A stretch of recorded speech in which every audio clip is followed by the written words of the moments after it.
mis me selle uue India strateegia kohta oleme esitanud, siis seal need tingimused on ka sees ja see, et kõik neid tingimusi peaksid tõstma. No, kui me mõtleme, siis Indial on sellest suhtest sama palju võita, kui Euroopal on sellest suhtest võita. Ma arvan, et see on mõlema huvides ja seetõttu on mõlema huvides ka võtta arvesse nii Euroopa muresid ja siis huvisid kui siis vastupidi. Nii et see on alati kahepoolne, aga need on need probleemid, mida me kindlasti tõstatame ja need on need probleemid, kus meil esialgu siis ühtset arusaama ei ole.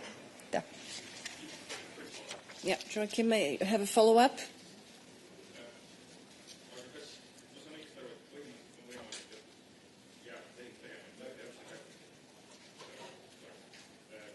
On võimalik, et see plaan jääb lihtsalt siis katki ka, kui neid tingimusi India kaasa ei tule selle kõigega? Läbirääkimised on alati läbirääkimised ja kuniks ei ole kokkulepet kõigis tingimustes, ei ole kogu kokkulepet. Nii et see on alati ka meie meeskonna, läbirääkimiste meeskonna suur ülesanne kõiki neid asju arvesse võtta. Nii et jah, senikani ei ole kõikides tingimustes kokku lepitud, siis seni kokkulepet ei ole, aga see huvi nendes tingimustes kokkuleppele jõuda on mõlemal poolel olemas, kui me võtame arvesse nii huvisid, muresid, kui siis neid probleeme, mis meie suhtes on. Yeah. Thank you, David. David. Yes, thank you, David Carretta, Radio Radicale, Italian Radio. To be clear on this point, do you think that if India, at the end of the year, beginning of next year, will still buy Russian oil and have a closer relationship with Vladimir Putin, the Commission should conclude, so give its agreement to the free trade agreement that you are negotiating, and you should conclude at the end of the year at the best. Thank you. It's the same question as before. I don't know if you want to add anything, HRVP. I think the discussions we also had was whether it's possible to completely decouple India from Russia, considering their history as well. I don't think we have illusions regarding this. The problems we have between ourselves in the relationship are very clear, and we are trying to address them in the negotiations as we speak. So if everything is not agreed, then nothing is agreed in the end, whether we reach the agreement. Thank you. Yes, here please. Yeah, so Chris Powers from Euractiv, also a question for the HRVP. So you mentioned that you spoke with your Indian counterpart, among other things, about the Zapad exercise. I was wondering if you could tell us anything more about their take on this, why they did it. This particular exercise is not any ordinary one, it's one that's directly targeted against EU countries in the eastern flank, including, if I'm not mistaken, your country. What's their take on this? Why did they participate? Well, I'm not communicating on behalf of India, so you can ask them the arguments on that side. We will meet in person as well, because this is a great concern for our countries. I mean, if you want closer ties with us, then why participate in exercises that are existential threat to us? So to be very clear in this message is that we are not taking this lightly, but I will not, just reflect on our conversations and be communicating on their behalf. Thank you. Kaja. Thank you. Razia Akoch, AFP News Agency. I just wanted to clarify then, if I'm not wrong, you haven't what India has said to the EU about those military drills. It wasn't quite clear what that position is. And if you will allow me to get philosophical, I think potentially this question is for you, Madam Kallas, but maybe for Commissioner Sefcovic as well. Because in terms of trade, it's such it's a priority for the European Union. And we're in the age where the concept of the rules-based international order, I mean, that's a whole other philosophical debate that we can go into. But considering trade is mutually beneficial for both sides, I'm then asking you whether trade can be separated from this agenda, because I read the document, you speak about defence security, but will trade always be something that you'll continue on? Because as you yourself said, you have no illusions about whether this can change. So I just kind of wanted to ask about whether, because trade is, I mean, it's so geopolitical and so separate from the issues of yesteryear and the way that we look at it, and you mentioned shift in paradigm once upon a time yourself. Just wanted to know if the European Commission is looking at these issues with a bit more maybe pragmatic, realpolitik view. Thank you. Thank you. If you look at the communication, you can see also that it has different parts. And when I'm talking about also these concerns and disagreement, it's about the defense and security partnership that we are building. So the trade relations, of course, we also need, it's mutually beneficial, and the trade people are working on that. But our teams are addressing also the concerns we have in other files, because it definitely impacts our relationship. So clearly we are in this world, like you say, that world order is changing. It is in our interest to defend the international rules-based order, and it's also in the interest of India to defend this. So considering the breaches of the international law, we should be on the same side. Yes. Commissioner? Allowed to complement the answer of HRVP. I think what is very important, and it's our constant message to our Indian counterparts. Of course, we are fully aware of enormous potential for our mutual trade. Of course, we saw all very impressive projections how the Indian market and Indian economy would grow. And I was making a different public events in New Delhi last week. The huge accent on the fact that we are the biggest trading partner for India, that thanks to the European company, there is 8 million people employed in India. And if we would have the free trade agreement, that this was clearly grow. So the potential is clearly there. But what is, I think, very, very important, and that was the message when we've been leaving the New Delhi, what we need is commercially meaningful, fair agreement.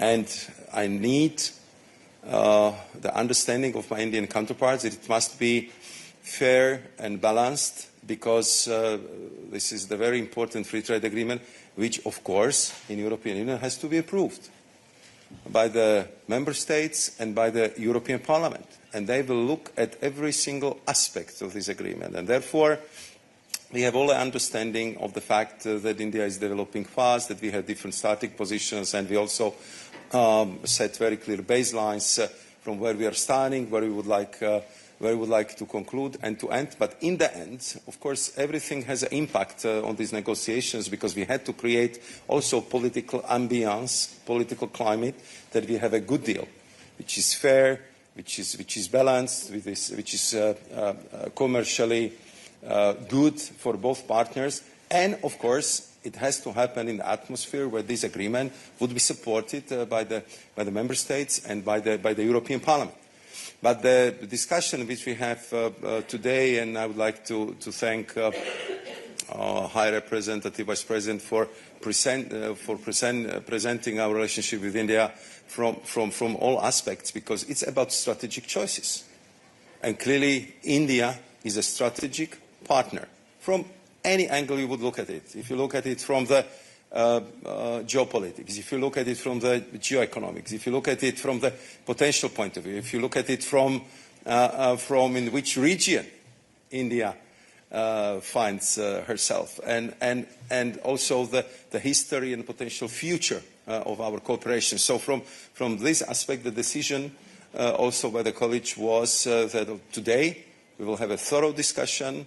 We will adopt the strategic communication, and of course we will communicate very sincerely and openly about this discussion, about the pluses, minuses, the challenges which are ahead of us to our Indian partner. Because only through the discussion and sincere and honest debate you can forge strong relationship, and this is what we want. And that was the spirit which we all felt when we've been in New Delhi as a whole college, talking to the whole government. I think in the first time of the history of the European Union.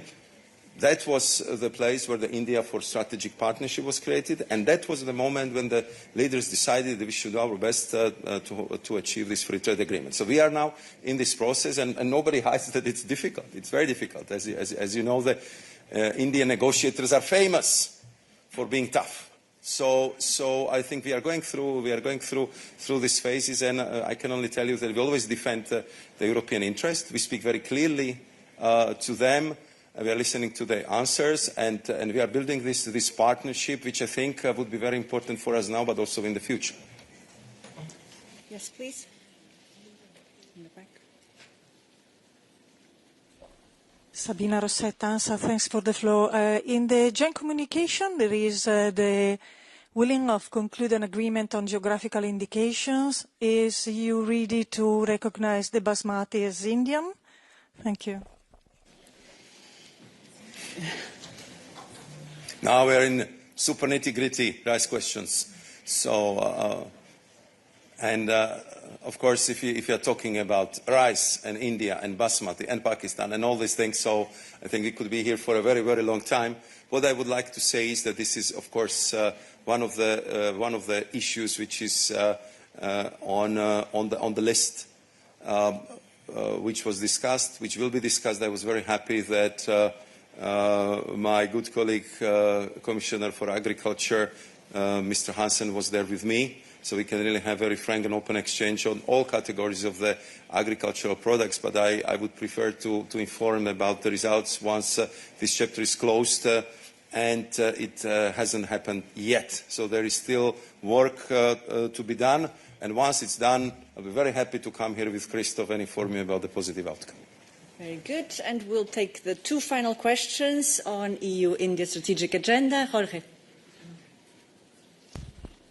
Hello, Jorge Liboreiro with Euronews. We spoke a lot about Russia, but there's another big important country with which India maintains very close relations, and that is China.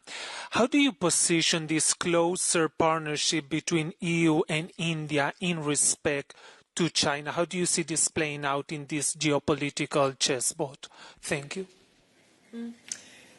Thank you. Very good question. I think this is part of the bigger picture. This is clear when we look all around the world. Then, if we are not building those partnerships, then this void is filled by China and other actors. And if we look at the geopolitical power, really, we need to have those partnerships, and that's why we are moving also forward to find additional partners to counterweight the economic might that comes from China, or the problems that we have with China regarding economic coercion, regarding unfair trading practices, and therefore our answer is to build a relationship with other countries, including the biggest democracy, India, the large and growing economy like India is. Thank you. And we take a final question. I see a hand there. Thanks very much. Hi, Rep, this is for you. I'm sorry, maybe I didn't understand. Are you saying it is a condition of the EU for India to stop purchasing Russian oil for this strategic cooperation to go through? And secondly, if we could get clarity on, is the EU planning to impose tariffs, as reportedly Washington wants, up to 100% on India? And for the Trade Commissioner, could we get some sort of an understanding and update on how's the conversation going on agriculture tariffs? Is the EU being a bit more considerate as the Indian diplomats would put it, towards their concerns in the agriculture sector? Are they listening to your concerns when it comes to auto industry and other areas? Thank you.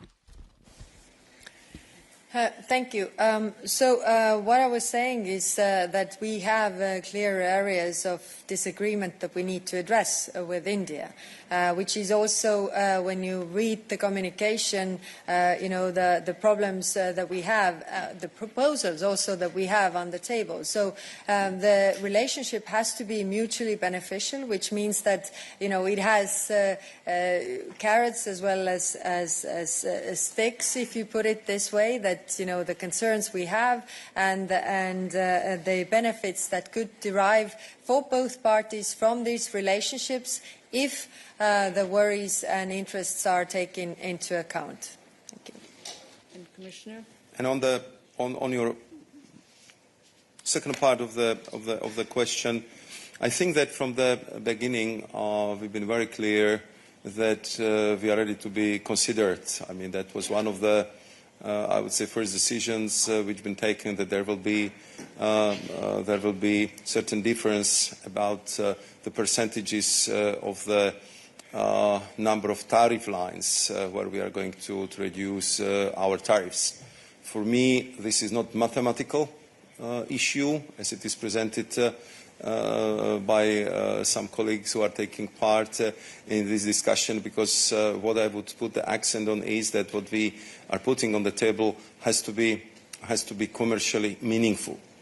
Sometimes the number of tariffs is not actually telling the whole story, because you might have non-tariff barriers, you might have different kind of measures through which say administrative power, you actually are making it for the businesses very, very difficult. So for me, also, I would say this part of the negotiations, like, for example, the QCO's question, so-called qualitative controls in India, are quite important, because this is what I hear from our businesses and from the industry, that it's something we should definitely look at. And on, I would say, the agriculture parts, again, it was, I think, first meeting I had with my friend and esteemed colleague Piyush Goyal, that simply some of the sensitive products for the both sides we just leave aside if we want to make a progress, and we know which they are. I think we agreed upon them early on.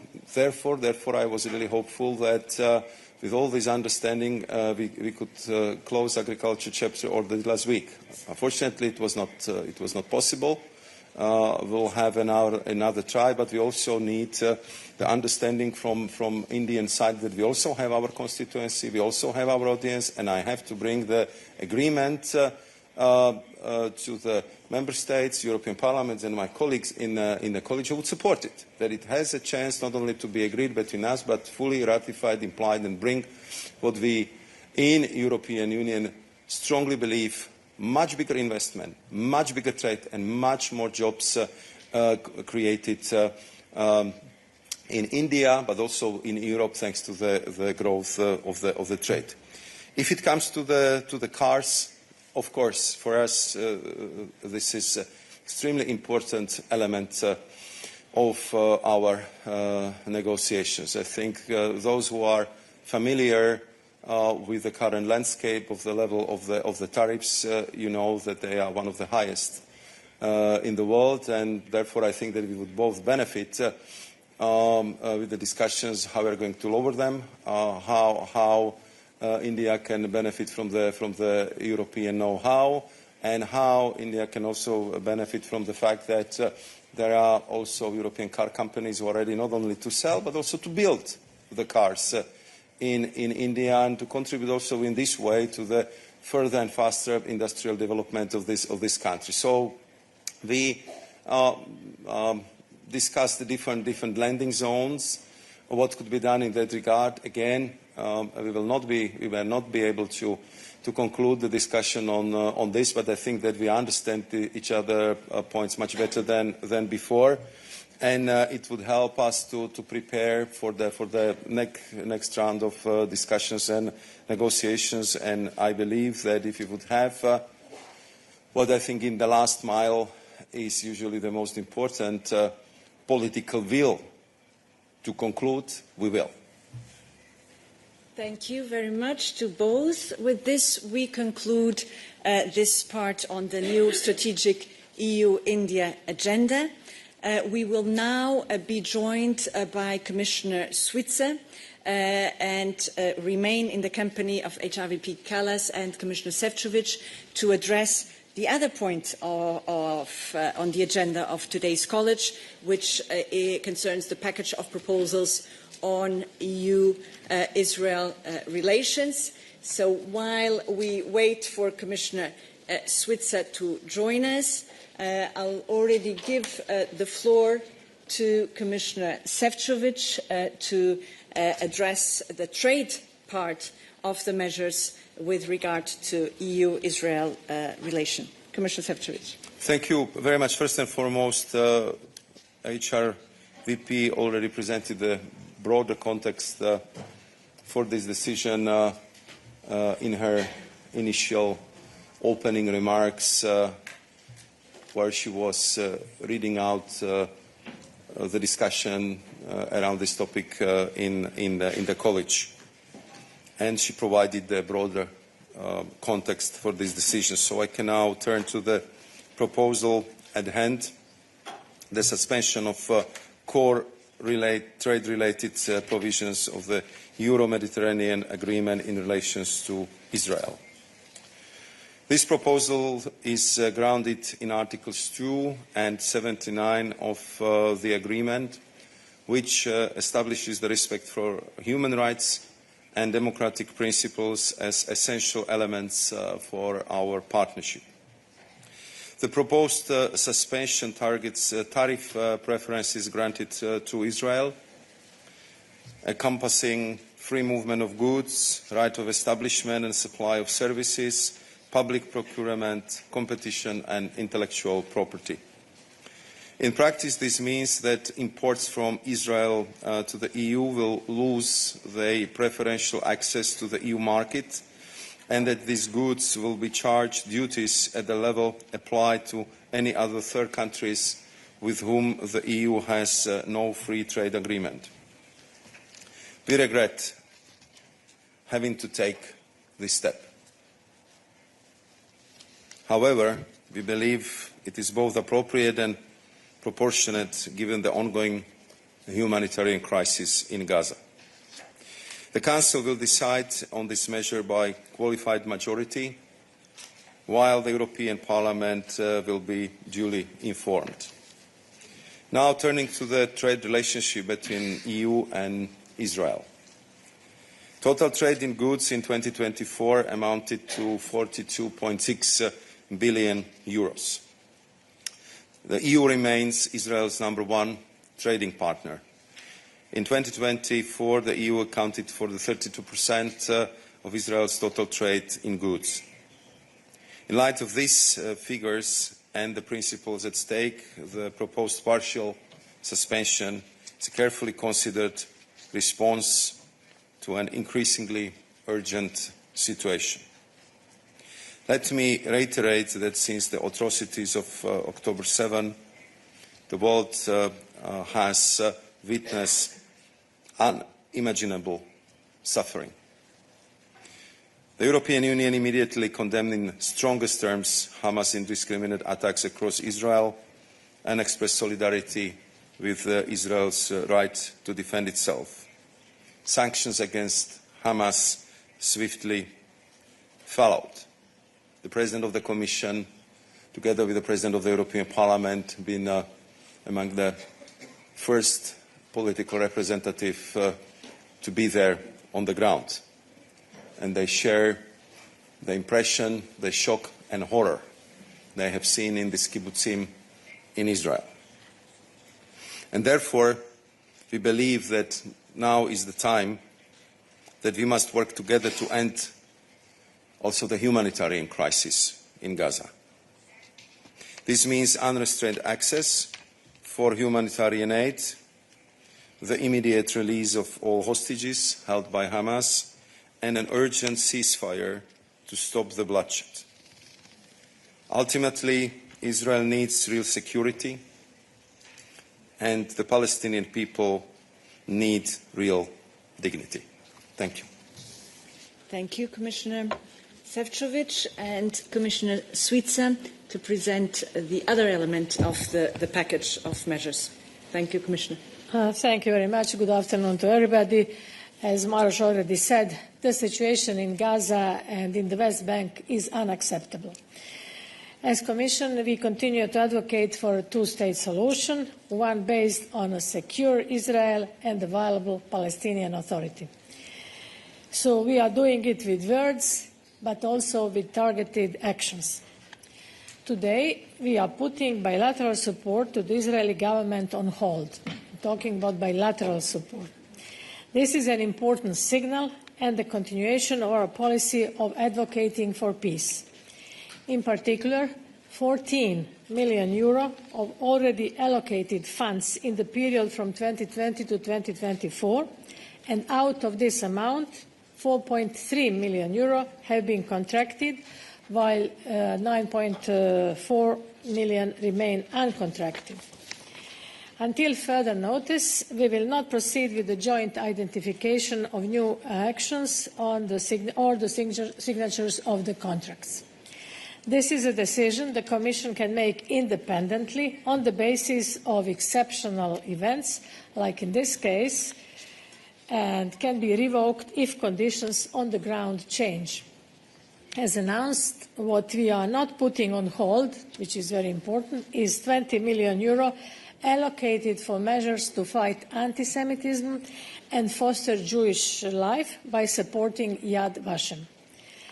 Likewise, 10.2 million euro for civil society will remain untouched.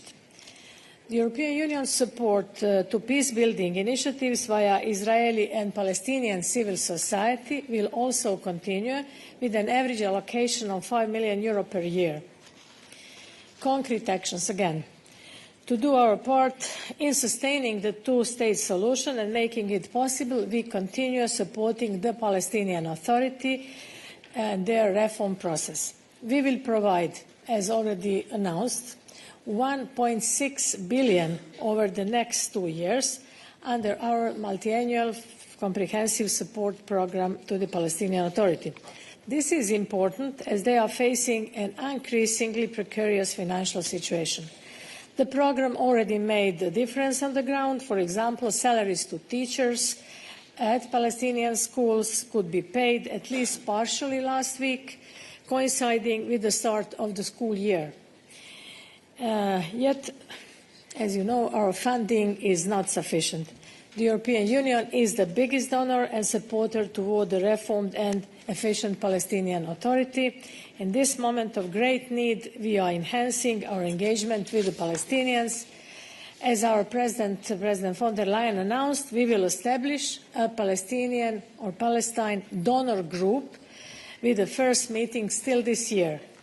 Our aim is twofold: support Palestinian institutions financially via donations of like-minded international donors, Arab states, international and regional organizations, and international financing institutions.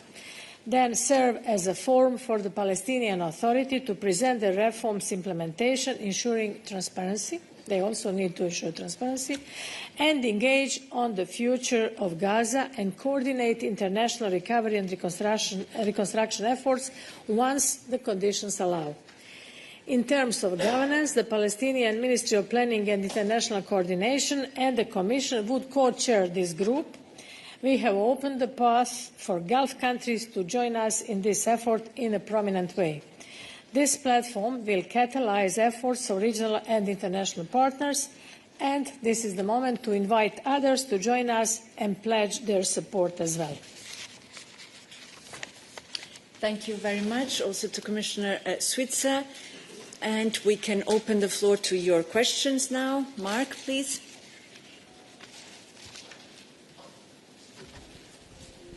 Good afternoon, Mark Peperkorn, Volkskrant. It's a question, I think, for Commissioner Sefcovic. I mean, the total export of Israel to the EU last year was about 16 billion euros. The effect of now, let's say, the new tariff agreement or the the stopping of the preferential tariffs has an effect, we were told, of about 227 million a year.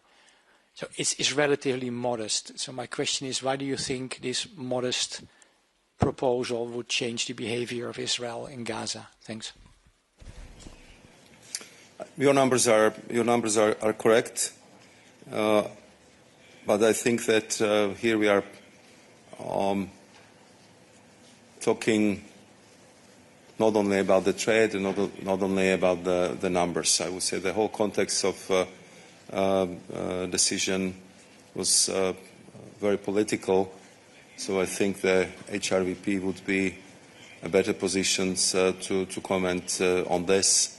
But you also heard the President of the European Commission be very clear on this particular element when she was addressing the peoples of Europe, European Parliament members in the State of the Union, and of course, based on that announcement and political commitment, we've been acting very quickly to present the proposal. I think there was strong expectations that European Union have to use the tools at its disposal to address the humanitarian crisis in the Gaza, to make sure that not only we provide the humanitarian aid, but the humanitarian aid actually will be delivered to Gaza, to the people who would need it. But I believe that two of my colleagues are better positions to further elaborate on this question. Would you like to come in? Not necessarily. No, we move on. Yes, please. Hi, it's Nacho. I come from the Spanish newspaper El Confidencial. I would like to know, especially from the High Representative, why now exactly? Why not a year ago or a couple of months ago? A year ago, there were already 40,000 dead in Gaza. So why specifically in this moment the situation is such that these measures are needed, and not why a year ago? Thank you. Thank you. We all heard the speech of the President of the Commission, where she proposed these points.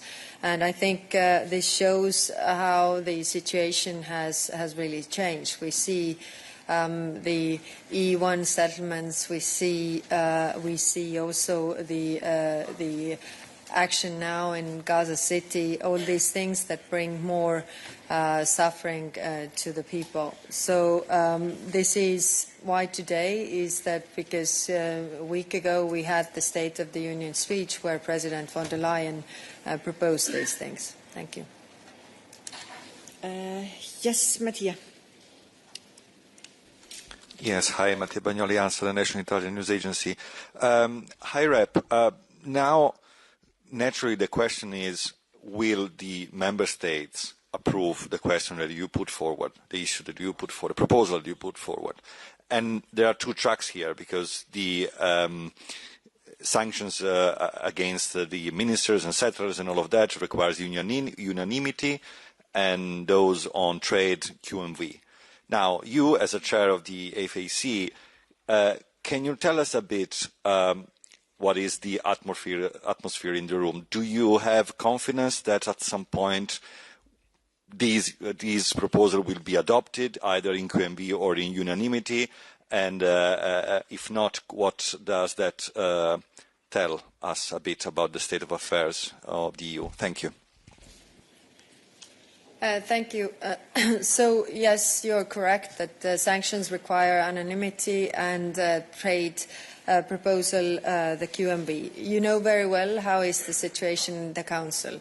Although we see that the public opinion in member states is really shifting because the suffering in Gaza, and people really want to see the stopping of this suffering. On political level, I think we will have the discussions after these proposals are made, but I think the political lines are very much in the place where they have been so far. Yes, Rafaela, please. Rafaela Scheidreiter for the Austrian broadcaster ORF. If I may, a question on measures against Israel on a different level, but High Representative, as you mentioned, like the public opinion, right now we see also how political entertainment and culture are becoming when it comes to Israel, in particular when we talk about also the Eurovision Song Contest taking place next year in Vienna, and seeing member states like the Netherlands, Spain or Ireland threatening to not participate in case Israel will participate. So as the EU's most senior diplomat, I'd be interested in what are your thoughts on this? Thank you. Thank you. What I want to stress, and we stress all the time, is that we are proposing these measures not to punish Israel or Israel people, but to really try to pressure Israeli government to change course and to end the human suffering in Gaza. So that's why the proposals that we have made are not really touching or somehow affecting the people so much as to put the pressure on Israeli government to change course. So all these steps that go to the direction of punishing Israeli people, I think, are wrong, and we are not proposing them. Thank you. Philippe? Philippe Jacquet, Le Monde. I have another question which is not related to the EU-Israel agreement, association agreement. It's the ban of the products from the settlements. And I'm still wondering why the EU is not moving on this particular subject. If it comes to the products from Israeli settlements, I think that this is the question which I'm sure that you know very well. They've been in any way under the association agreement trade parts, which we are suspending right now because we never recognized that especially the settlements would constitute the part of the state of Israel. And that they should be covered by also the measures which we are now taking under the association agreement. So if it comes to banning of any imports of the good, again, it can be done through the sanction proposal. And that's something to be discussed in the future. I think that today we've been focusing on the trade parts of the association agreement, and I think that's quite important step also from the political perspective we are adopting today. We'll take the two final questions. I have one question online from Gabriele Rosana.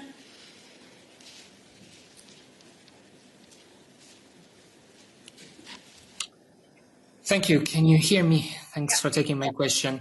Gabriele Rosana, Messaggero, Italy. It's a question on something that, if I'm not wrong, is not in the package, because several former ambassadors to the EU have recently called for additional trade-related measures, including export control measures and the suspension of all arms and dual-use exports to Israel. So what is the reasoning, if I may ask, Commissioner Sefcovic, behind the exclusion of such measures from today's package? Thank you. I think that if it comes to the military-to-military cooperation and military exports, that's more in the domain of HRVP, but I understand that this comes into the exclusive domain of the prerogative of the member states, and it's covered by the different regimes. Therefore, I mean, we've been acting in the area where we have, in this case, exclusive authority, trade parts of the association agreement, where we can make the proposals, where you need the QMV from the Council to endorse it and approve it, and where you need to duly inform European Parliament about the proceedings. But of course, the military and dual use, that's a different category, so I don't know if HRVP would like to address this question. Anything to add there? No, I mean, of course, you can always ask, why don't we propose other things? These are the things we are proposing right now, and that is the discussion. Yes, in June I presented an options paper where all the options are listed, what are the tools in our hands, but these are the choices that the Commission made right now. Thank you. And we take a final question here. The lady. Thank you very much. It's Rosie Burchard here for DW. So first of all, Commissioner Sefcovic, could you give us a few words on how you think this will impact European businesses and consumers? You've talked a lot in the past about how tariffs are a tax on consumers. For Commissioner Suica, I think the measure that's within your portfolio is the only one that might not be caught up in institutional deadlock among member states. I think, correct me if I'm wrong, but it can be done just by the Commission. So in the past, we've heard the Israeli government levelling criticism that any such punitive measures are essentially empowering Hamas. Can you respond to that criticism or a claim from the Israeli government? And then for the High Representative, presumably in the past, part of the calculation for not putting such measures on the table is the risk that they get caught up in the member states. That risk remains. You've addressed it a bit already, but have you basically just changed your calculation in seeing that it's better to look like you have something on the table in the works than the risk of looking like you have a total inaction until now? We know that we might be here in several months' time and that none of these measures have moved forward. Thank you very much. So I can start with the numbers. So preliminary estimates based on current trading volumes indicate that suspending preferential access would expose EU exports up to 574 million euros in duties. On the other hand, the EU imports from Israel would be exposed to the tariff duties up to 227 million euros. Around 63% of the EU imports from Israel take place on most favoured nation terms, and 58% of trade with Israel benefits from zero MFN tariffs and hence cannot benefit from any preferential regime. So less than 37% of EU imports from Israel are imported under this preferential regime, which is affected by this decision. If you ask me which sectors would be the most exposed, so from the EU side, this would include machinery, aircraft-related goods, medical devices, and pharmaceutical products. And as you know very well from all our discussions, we are not friends of tariffs. I much more prefer to come in front of you to tell you that we created new market access. We have a new free trade agreement. We are opening new trade chapters with our partners. So therefore, today measure is of different kind and was necessitated by a clear commitment our President presented in the State of the Union address the last week as a reaction to the dramatic, urgent humanitarian disaster taking place in Gaza. Yes, Commissioner Suica. Thank you very much for asking this question. So, as I already said, we are putting today bilateral support to Israeli government on hold, and this is something which we can do independently, and it is exclusive right of the Commission. I want to reiterate something. This is very targeted, and we want to be crystal clear. And we want to make distinction between Israeli government and the Israeli people, Israeli citizens. And this is what we have been doing. Any money, any funding which is related to anti-Semitism, any money which is related to civil society organizations is not put on hold. This is very important to understand and to differentiate this. So we are trying to put pressure, as you see, because we stand with or by Jewish citizens also here in Europe who also suffer a lot. So this is exactly why I'm mentioning anti-Semitism. So what we want, I want to reiterate that all of us agree on several issues. Two-state solution is the only alternative for us. There is no other alternative, so there is consensus on this. Also on humanitarian aid, also on ceasefire as soon as possible, also on right of Israel to defend and to exist, also on release of all hostages. This is something where we have consensus here in Europe. So I hope that we will find solution in the near future, but this is a situation at the moment, as we speak, is very dire in the Gaza City, as you know. Yes, thank you. First, I object to the statement that was in your question that we have been inactive. That's not true. We have been the most active actors on the international sphere on this file, trying to improve the humanitarian situation on the ground. Really, day in and day out, working with what more can we do.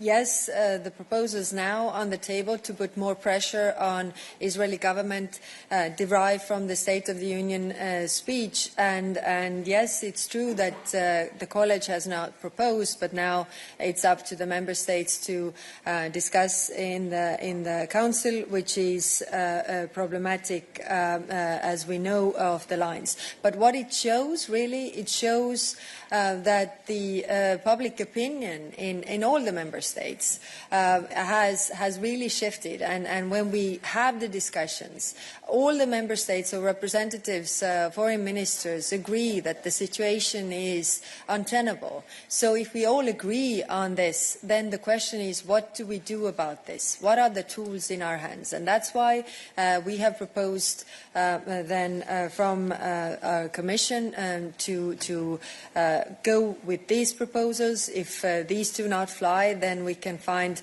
other things if we all agree that we need to do additional steps in order to have really change on the ground. Thank you. Thank you very much to the three members of College present with us here today. Thank you for your participation and questions, and to the interpreters. We wish you a good afternoon.